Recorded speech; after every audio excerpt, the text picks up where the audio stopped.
Salut à toi et bienvenue sur la chaîne. Ici, on explore les mystères du numérique, les zones d'ombre d'Internet et tout ce qui façonne notre monde connecté. Si tu veux en apprendre plus sur des sujets fascinants comme celui d'aujourd'hui, prends 2 secondes pour t'abonner. Oui, juste là en dessous. Ton soutien est précieux. Active la cloche pour ne rien manquer et plongeons ensemble dans l'univers mystérieux du Dark Web. Aujourd'hui, nous allons explorer l'histoire du Dark Web, son fonctionnement technologique, ses usages, légaux comme illégaux et surtout ses dangers. Pour mieux comprendre cet univers, je m'appuierai sur des ouvrages de référence comme The Darknet de Jamie Bartlett ou encore Silk Road d'Eileen Ormsby, qui offrent un éclairage précieux sur ce sujet complexe. Le Dark Web est une partie d'Internet qui n'est pas accessible via les moteurs de recherche classiques comme Google ou Bing. Contrairement au web de surface que nous utilisons tous les jours ou au Deep Web qui regroupe des contenus non indexés comme vos emails ou des bases de données privées, le Dark Web nécessite des outils spécifiques pour y accéder, comme le navigateur Tor. Mais pourquoi un tel espace existe-t-il ? À l'origine, il a été conçu pour garantir l'anonymat en ligne. Comme l'explique Jamie Bartlett dans The Darknet, le Dark Web permet de contourner la censure et de protéger la vie privée dans des régimes autoritaires. Pourtant, cet espace anonyme a aussi attiré des activités illégales. L'histoire du Dark Web remonte aux années 1990 avec le développement des technologies d'anonymat. Le projet Tor, The Onion Router, créé par le laboratoire de recherche de la marine américaine, avait pour but initial de sécuriser les communications militaires. En 2002, Tor est devenu un logiciel open source accessible à tous.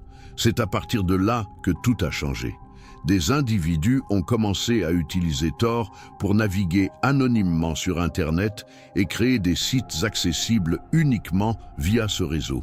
Ces sites utilisent l'extension .onion, donnant naissance au Dark Web tel qu'on le connaît aujourd'hui. Un événement marquant dans l'histoire du Dark Web est la création de Silk Road en 2011. Cette place de marché en ligne permettait d'acheter toutes sortes de produits illégaux, principalement des drogues, en utilisant Bitcoin.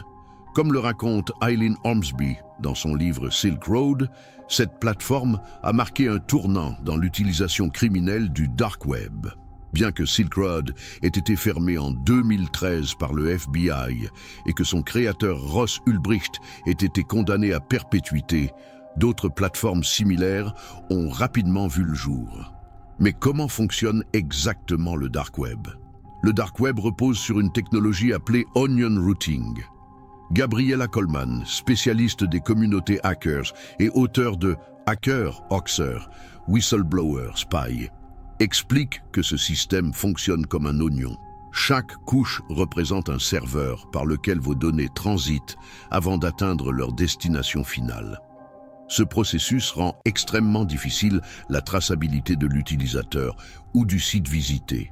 Vos données passent par un nœud d'entrée qui masque votre adresse IP, traversent plusieurs nœuds intermédiaires pour brouiller leur origine et atteignent enfin un nœud de sortie qui connecte au site souhaité. Contrairement aux idées reçues, tout ce qui se passe sur le Dark Web n'est pas illégal. Les journalistes et lanceurs d'alerte utilisent cet espace pour communiquer en toute sécurité avec leurs sources. Edward Snowden, lui-même, a révélé certaines informations via des canaux sécurisés similaires au Dark Web. Les citoyens vivant sous des régimes autoritaires y accèdent pour contourner la censure et défendre leur liberté d'expression. Des chercheurs en cybersécurité explorent également cet espace pour analyser les menaces émergentes, mais ces usages positifs sont éclipsés par une face beaucoup plus sombre. Le Dark Web est aussi un lieu où prolifèrent des activités criminelles, marchés illégaux où l'on peut acheter drogue, armes à feu ou faux documents, cybercriminalité avec des ransomware prêts à l'emploi, trafic humain facilité par l'anonymat, contenus horribles comme la pédopornographie, services criminels proposant même d'engager un hacker. ou pire encore. Un exemple marquant est celui du ransomware WannaCry en 2017, analysé en détail par Andy Greenberg dans son livre Sandworm. Ce logiciel malveillant a paralysé des centaines de milliers d'ordinateurs dans le monde entier après avoir été distribué via le dark web. Mais pourquoi est-il si difficile de contrôler cet espace? L'anonymat offert par Tor rend la tâche extrêmement compliquée pour les forces de l'ordre. Bien que plusieurs opérations aient permis de démanteler des plateformes majeures comme Alphabet ou Onsa Market, ces victoires restent temporaires. Dès qu'un site est fermé, d'autres apparaissent rapidement. De plus, les crypto-monnaies comme Monero ou Scash rendent les transactions encore plus difficiles à tracer qu'avec Bitcoin. Avant d'explorer le dark web, voici quelques conseils essentiels. Utilisez un VPN pour renforcer votre anonymat.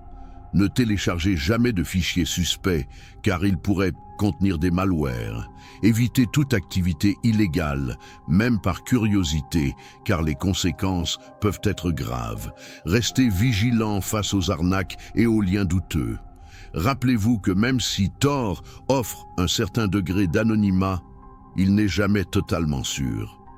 Le dark web est un univers complexe qui reflète à la fois le meilleur et le pire de ce que peut offrir Internet. Il peut être un outil précieux pour protéger la liberté d'expression, mais aussi une arme redoutable entre de mauvaises mains.